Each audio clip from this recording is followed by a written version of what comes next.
the special favor of Allah. Allah. The universe is the body and its soul. Allah. The universe is the body and its soul. Alhamdulillahi Rabbil Alameen. Wassalatu wassalamu ala Sayyid al-Anbiya'i wal-Mursaleen.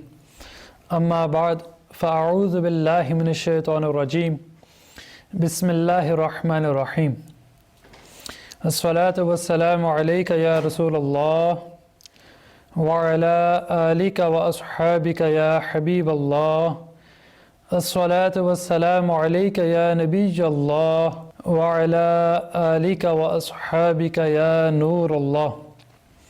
My dear Islamic brothers and viewers of Madani Channel, Alhamdulillahi Azza wa Jal, I welcome you to our silsila, the adornment of the saints, in which inshallah we will discuss the various biographies, the lifestyle, the lives of many saints and friends of Allah Azza wa Jal.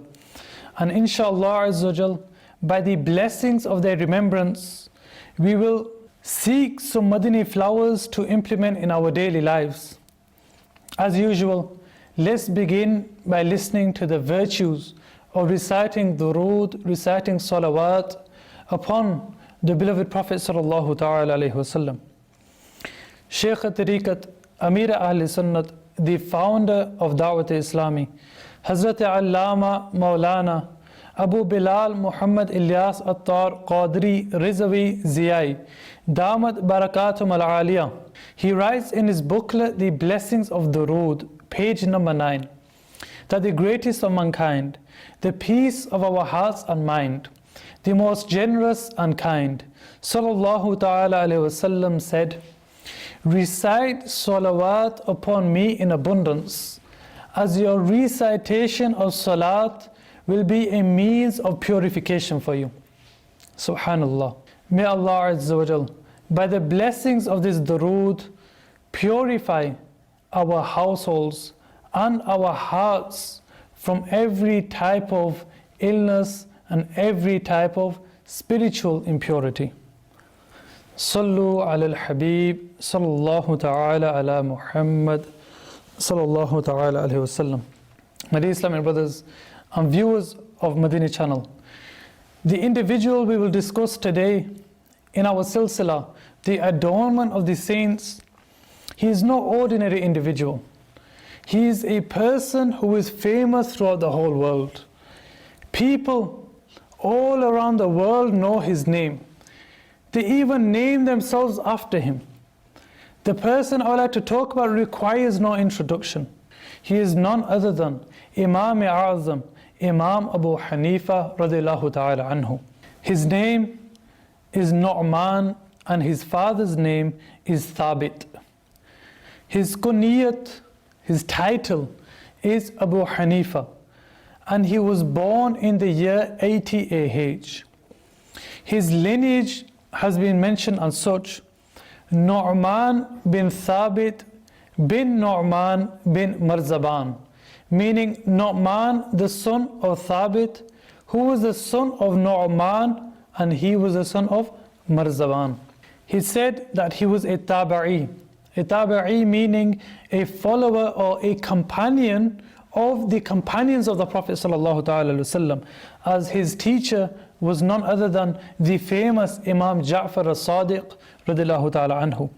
My master, Imam Ahl Sunnat, the Mujaddid, the reviver of the Ummah, the scholar of Sharia, the guide of Tariqah, the upholder of the Sunnah, the destroyer of Bid'ah, Allama Maulana Al-Hajj, Al-Hafiz Al-Qari Al-Shah, Imam Ahmad Rida Khan, Rahimahullah Ta'ala alayh. In his great work, Fatawa Ridawiyya Sharif, he states that Imam Azam Abu Hanifa radiallahu ta'ala anhu, that he is from the children of the kings of Qiyan, but his status is greater than being in any need of such a lineage, because his nobility, it does not transpire from the fact that he is from the children of kings, but rather his rank is such that he is the father of many kings, the father of many religious kings. My dear Islamic brothers, Alhamdulillah Azza wa Jal, we are learning about the great Imam Azam Abu Hanifa radiallahu ta'ala anhu. Now, Imam Abu Hanifa radiallahu anhu was no ordinary individual. Even as a young child, even as a young boy, he was extremely intellectual. He was an intelligent genius. It said, a story about Imam Azam Abu Hanifa radiallahu ta'ala anhu, that many years before, in Baghdad, this is when Baghdad was the city or the center of knowledge. And once the ruler of Rome, he sent a messenger to where Imam Azam radiallahu ta'ala anhu and his people, to where they lived. And when they reached the city, the king of Rome said to his messenger that I am sending you to challenge the Muslims. And this messenger, he came and he said to the Muslims that I have a challenge for you. And he says to them, if I have 3 questions for you, and if you are able to answer every question, then I will leave you in peace. I will not only leave you in peace, but I have brought a great amount of wealth with me. And I will give you this wealth of the king of Rome. So naturally, these people, they accepted the challenge of this atheist. And they stipulated a time as to when the debate should occur. And the governor, he gathered together all the ulama, all the scholars, all the Muslim scholars, and he asked the messenger of Rome, the atheist, to ascend the stage and to ask his questions. So this messenger, he ascended the stage and he asked the questions. And the questions he asked, he said, question number 1 is, what was there before Allah Azza wa Jal? This is the first question he asked. The second, he said, in which direction is Allah Azza wa Jal facing? This was his second question. His third question is, what is Allah Azza wa Jal engaged in at this moment? Now we can imagine these questions upon Aqidah, upon Allah subhanahu wa ta'ala himself. Extremely difficult questions. So this messenger, he asked these questions to the people, and these people, or even the scholars, even the Muslim scholars of Baghdad, they themselves were silenced and they could not give an answer. And he said that from amongst all these great scholars of Islam, that there was a young boy who was with his father. And he says to his father that, oh father, give me permission, and I shall silence this person. And so his father says, okay, yeah, that's fine. You go and you answer his questions. So this child, he says to the messenger, to the atheist, he says, I shall answer your questions. So the messenger, shocked that this little child, he's going to ask my question. But he said, that's fine. Okay, I'm going to ask you the questions. You give me the answers. The boy said, so first, ask your first question. The boy, we must remember, was not on the platform, but he was on the ground along with the rest of the people. And the atheist was high up onto the platform. The atheist asked his first question. He says, what was there before Allah Azza wa Jal? So this boy, he replies, and he also asks a question, a counter question. He says, can you count? The atheist replied, he says, yes, I can count. So he says, okay, count to 10, but backwards. Count backwards from 10. So the atheist, he begins to count. He says, 10, 9, 8, 7. He goes to 3, 2, and then 1. And he stops there. But the boy says, but what about before 1? He says, what's before 1? The atheist, he says, there is nothing before 1. And that's how the boy replies. He says, if there is nothing before the numerical 1, if there is nothing before the number 1, then how do you expect there to be anything before the only one, the greatest one, the absolute one, Allah Azza wa Jal? This messenger, taken aback, shocked, amazed, that this young child is answering his questions, but then he quickly moves on to his next question. He asks his second question, he says, in which direction does Allah Azza wa Jal face? In which direction does Allah Azza wa Jal face? This boy, he replied, he sends for a candle, and he asks for that candle to be lit. And he says to this person, do you see this candle? He says, yes. He says, now this light, this fire, which direction is this fire facing in? Which direction is it facing? The person, he replies, he says, this is the fire, this is nur, this is light, this is not facing any particular direction. So then the boy replies, he says, if this light is not facing any particular direction, then what about the nur as-samawati wal ard? What about the light of the heavens and the earth? How would he be facing any direction? And the Islamic brothers, then this messenger, he moves on to his third question. And his third question is, what is Allah engaged in at this moment? Now when the messenger, when he begins to ask his question, before he is able to complete his question, the boy interrupts. He says, wait. He says, you are asking the questions, and I am giving the answers. It is only fair that the person giving the answers ascends upon the platform, and the person asking the question, he should move or descend down here. So the messenger thought, that's fair. I'll move down. And so the boy, he rose up on top of the platform, and then he says, okay, now ask your question. So again the messenger asks, he says, what is Allah Azza wa Jal engaged in at this moment? And this boy replies, he says that at this moment, when Allah Azza wa Jal found upon this high platform a liar and a mocker of Islam, he degraded and humiliated him. And as for the one who believed in the oneness of Allah Azza wa Jal, he elevated him and established the truth. The atheist, he had nothing to say. He was quietened, he was humbled, humiliated and disgraced. He was answered by such a young boy, and so he left the city. Subhanallah. From this we understand the true intellectual genius of Imam Azam, Imam Abu Hanifa radiallahu ta'ala anhu. And this was when Imam Azam radiallahu anhu was only a child. So subhanallah, imagine when Imam Azam radiallahu anhu, when he grew up, imagine his intelligence, his wisdom. Subhanallah. It said that this same boy, that as a child he grew up to become a businessman. He was interested in business, and he left seeking Islamic knowledge. He saw his zururiyat-e-deen, the necessities of the religion.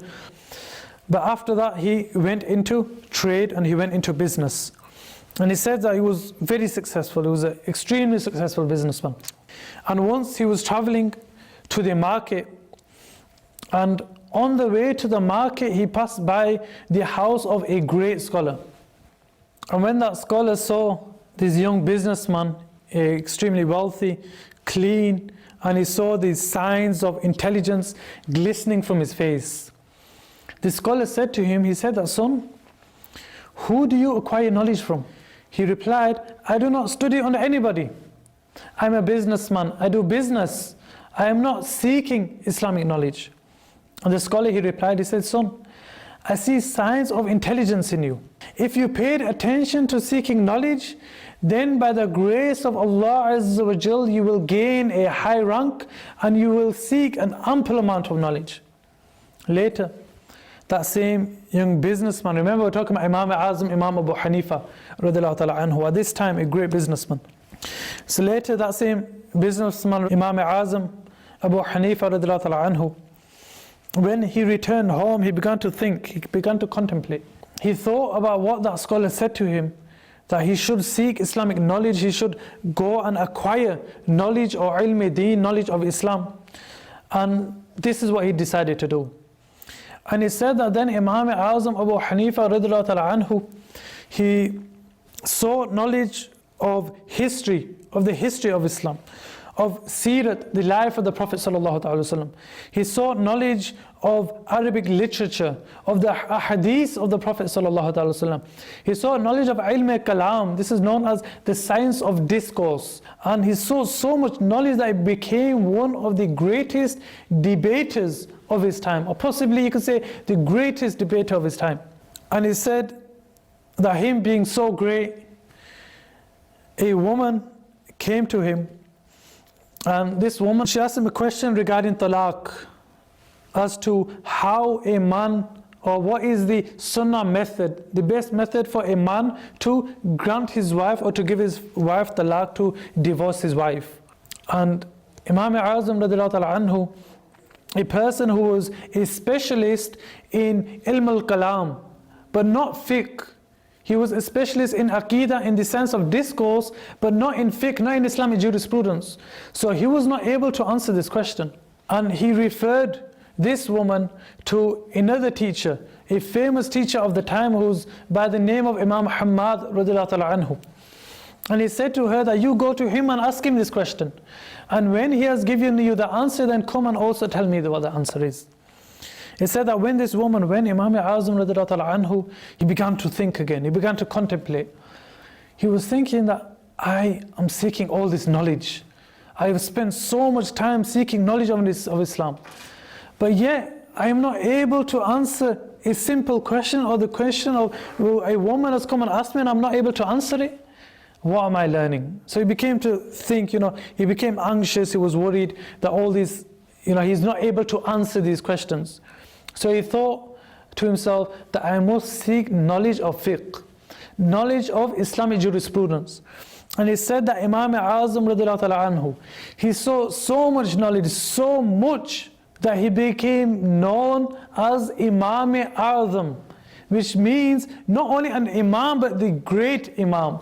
And from amongst the four great Imams, Imam Abu Hanifa being one himself, radiallahu anhu, another Imam Malik radiallahu anhu, Imam Shafi'i, and Imam Ahmad bin Hanbal radiallahu ta'ala anhum. From amongst these, he was the greatest of them all.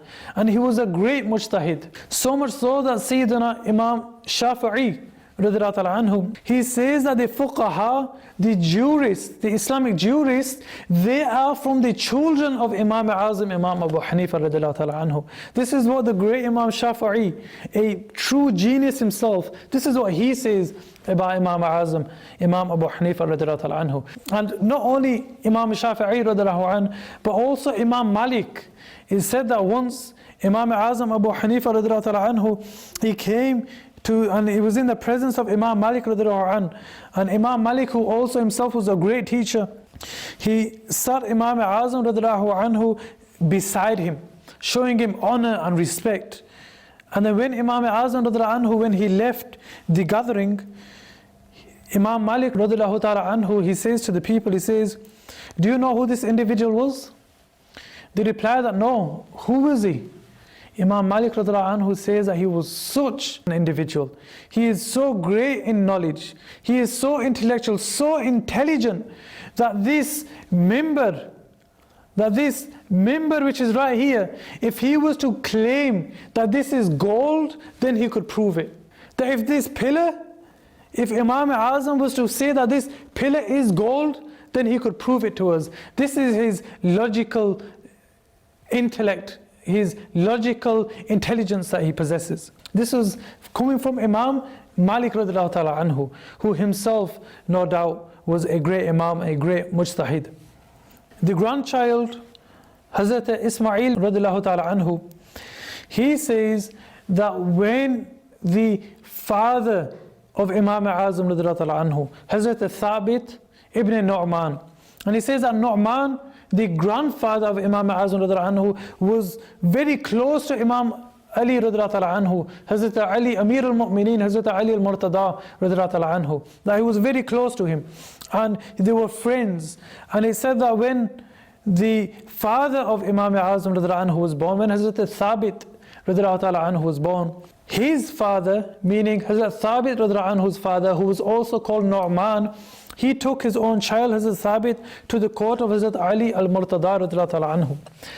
And he said that Hazrat Ali radiallahu anhu, upon seeing this child, that he prayed and he supplicated for this child. And his supplication, this Imam Hazrat Ismail bin Hamad radiallahu anhu, he is saying this. He says that this supplication, this prayer which Hazrat Ali al-Murtada radiallahu anhu made, that this has such an effect on Hazrat Thabit. It had such an effect that even his child, Hazrat Imam Azam radiallahu anhu, became such a light whose rays have reached every corner of the world. Subhanallah. And Imam Azam, being such a great individual, such a pious person, yet he was also a businessman, is what we need to remember. And he wasn't you could say economically, he wasn't inferior to any others. He was actually superior. He was quite wealthy. He was very well off. And it's mentioned about his clothing that Imam Azam radiallahu anhu, his clothing and footwear were of a very high standard. And about his height, it is said that he was neither too tall, neither was he too short. And it said that physically, his height, I mean the height of Imam Azam radiallahu anhu, it was mediocre. He was neither too tall, nor was he short. It said that he was extremely handsome. And he was always clean, always perfumed. And he was also extremely kind. Putting these things to aside, it's mentioned about his intelligence. No doubt, when he was a child, we've heard of his wisdom and his intelligence. Imagine that intelligence that he possessed as to when he grew up.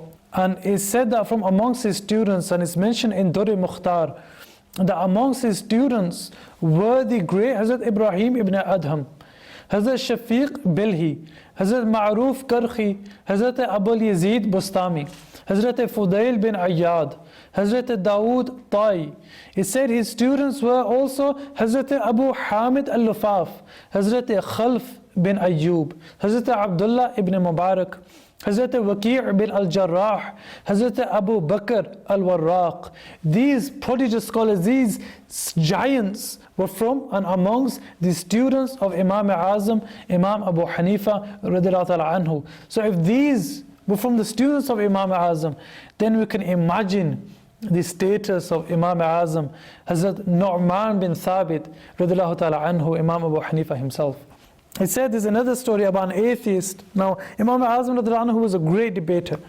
He said about an atheist that some atheists that they came to Kufa. This is where Imam Azam radiallahu anhu lived. And they asked the Muslims, that they said to them that we would like to debate you. And the governor of Kufa, he stipulated Imam Azam radiallahu anhu, and he said that Imam Azam, you should debate this person. Again, the place and the time as to where they should debate was fixed. And when the time came for them, for the debate to happen, for the debate to proceed, it said that all the people, they all gathered together at the stipulated place. That all the people gathered together, and also the atheists were there and they were ready. Now, everyone was there, but Imam Azam Abu Hanifa radiallahu anhu. So the people, they were wondering as to where is, they were even quite anxious, that where is our Muslim leader, or where is that Muslim who's going to defend the rest of us? Where is our Muslim debater? Where is Imam Azam Abu Hanifa radiallahu anhu? So the atheists are waiting, the Muslims are also waiting. Some time goes by, and then suddenly Imam Azam Abu Hanifa radiallahu anhu, he arrives at the congregation. And it said that the atheists, they begin to criticize Imam Abu Hanifa radiallahu anhu. They say to him that we have fixed a time and place. What sort of Muslim are you? Why is it that you have come late when we have fixed a time that we will debate at this time or such and such a time, and look how late you have come. You have kept us all waiting. So Imam Azam Abu Hanifa radiallahu anhu, subhanallah, the great Imam Abu Hanifa radiallahu anhu,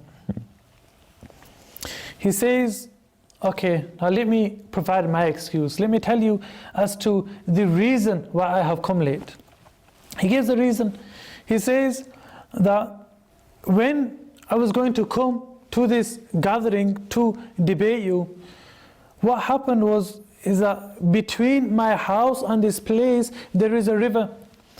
And the only way in which I can cross the river is by means of a boat. or something to cross the river with a boat. But because everybody had already arrived here, I was not able to come. So I was waiting, and I waited by the waterside, I waited by the river. And I waited and I waited. And then suddenly I saw that a tree, it had ripped itself, or it had taken its roots out of the ground. And it had laid on the floor. And then this tree, all of its own accord, this tree all by itself, it cut itself into pieces of planks. And after becoming pieces of planks, it actually joined together again. But this time, fashioning itself into the shape of a boat. It then made its way to the water and presented itself in front of me. And after doing this, I stepped in the boat, and this boat, all by its own accord, it passed or it crossed the river. And now, alhamdulillah, here I am, and I have arrived at the congregation, I have arrived at the place we had fixed for the debate. Now the people listening to this, they were shocked, they were taken aback, they were, is this person telling a joke? That's what they thought of him. The atheists, they thought, what is this person on about? They say to him, how is it possible for a tree to rip itself out of the roots, then to break itself into pieces of planks, then to form itself into a boat and to bring you here and to transport you here? How is this? This is ridiculous. How could this possibly, how is this even possible? Imam Azam radiallahu anhu, he replies. He says, see, that you claim that this tree, it could not rip itself out of the ground. That you claim that this could not break itself into pieces, this could not simply form a boat. So then how is it possible for the skies, for the heavens, for the clouds, for the plants, and the trees, and the animals, and the humans, and every type of creation, the planets, how is it possible that each and every one of these, or everything, how is it possible that these somehow came to being on their own? Isn't this just as ridiculous? Isn't this just as preposterous?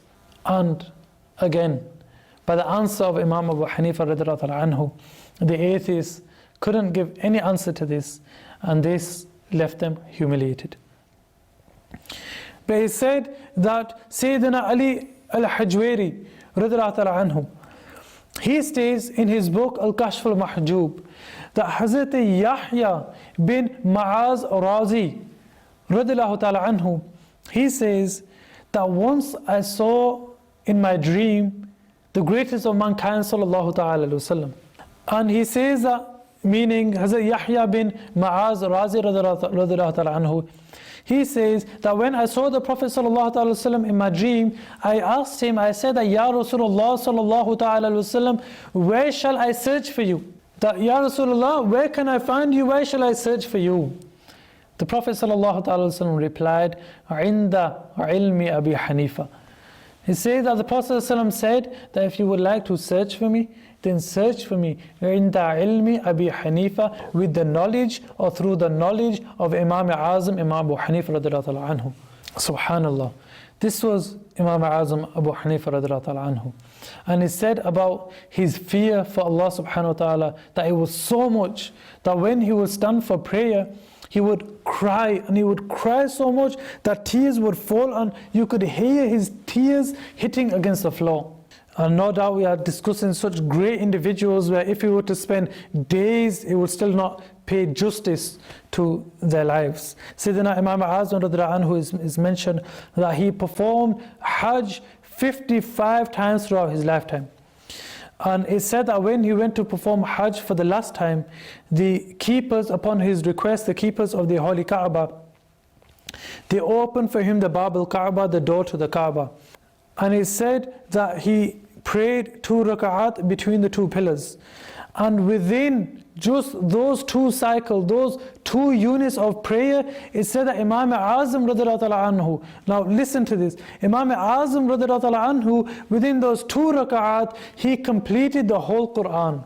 Subhanallah. This was how much Quran Imam Azam radiallahu anhu would read. And it said that after praying that he was busy, or he remained busy supplicating, doing dua. And he continued doing dua, and he continued doing dua. So much so that then he heard a voice from the corner of the Kaaba which said that your efforts have been recognized and you have served sincerely. We have pardoned you and also the ones who will follow you up until the Day of Judgment. Subhanallah. My dear Islamic brothers and viewers of Madani Channel, from this we come to understand the greatness of Imam Azam radiallahu anhu, that even during his lifetime, even upon praying, he is immediately even giving an answer. Not only is he giving an answer, but he has been promised to be pardoned on the Day of Judgment. And not only Imam Azam radiallahu anhu himself, but also all those individuals who follow in his footpath, all those who are the followers of the great Imam Azam, Imam Abu Hanifa radiallahu anhu. And then it said that after going to Hajj, he went to the greatest of places. He went to visit the court of the Prophet ﷺ, to the great city of Madinat al-Munawwara. It said that when he visited the blessed resting place of the Prophet ﷺ, he said, Assalamu alayka ya Sayyid al-Mursaleen. And subhanallah, let's listen to this. Imam Azam radiallahu anhu, after saying this, after portraying his salam to the Prophet ﷺ, it said that he got a reply. And what was the reply? The reply was, Wa alaykum as-salam ya Imam al-Muslimin. That and peace also be upon you. From the Prophet ﷺ, that peace also be upon you. Who? Ya Imam al-Muslimin, or the Imam of the Muslims. Subhanallah. An answer given by the greatest of mankind, the Prophet ﷺ himself, calling him Imam al-Muslimin. Without doubt, my dear Islamic brothers and viewers of Madani Channel, this Imam Azam Abu Hanifa radiallahu anhu, he was no doubt a beautiful and an immaculate, a prodigious scholar, a prodigious individual. There's no doubt about this. And the time for our silsila has unfortunately finished, and I would like to end here. But my dear Islamic brothers, I invite you to regularly watch Madani Channel and to, inshallah, watch the next silsila, inshallah, in which we will again discuss the life or the biography of another saint of Allah subhanahu wa ta'ala in our series of the adornment of saints. Ameen, bijahin Nabil Ameen, sallallahu ta'ala alayhi wa sallam. The special favor of Allah, Allah. The universe is the body and its soul. Allah. The universe is the body and its soul.